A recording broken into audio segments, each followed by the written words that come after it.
যদি আপনার শাশুড়ি হয় একজন টক্সিক মহিলা, কথায় কথায় আপনাকে বেইজ্জতি করে, ছোট করে কথা বলে, কষ্ট দিয়ে কথা বলে এবং আপনার অপরাধগুলো মানুষের সামনে উঁচু করে ধরে, তাহলে বলবো আপনার শাশুড়ির এখানে যতটুকু না ভুল, তার থেকে বেশি ভুল হচ্ছে আপনার স্বামীর। কারণ একজন শাশুড়ি ঠিক ততদূর পর্যন্ত বিষাক্ত হতে পারে যতদূর পর্যন্ত আপনার স্বামী তাকে অ্যালাউ করে। আপনার স্বামীকে এই বিষয়ে কিছু বলতে গেলেই আপনি হয়তো আপনার স্বামীর কাছ থেকে সবসময় এই কথাটা শুনছেন, ওনার স্বভাবই এরকম, তুমি সহ্য করো।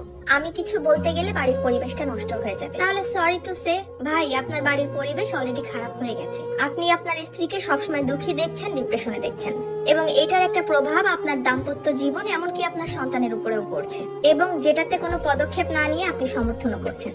এখানে একজন হাজবেন্ডের তার স্ত্রীর প্রতি পজিটিভ হওয়াটা খুবই জরুরি। মাত্রাতিরিক্ত অন্ধ ভক্তি কোনো ভালো লক্ষণ নয়। না হলে খুব তাড়াতাড়ি এমন একটা দিন আসবে যখন আপনার স্ত্রী শ্বশুরবাড়ির লোকজনকে তো সম্মান করবেই না, উল্টো নিজের হাজবেন্ডের প্রতিও সম্মান এবং ভালোবাসা কমতে থাকবে, যেটা আপনার বাচ্চাদের জন্য খুব একটা ভালো কথা না।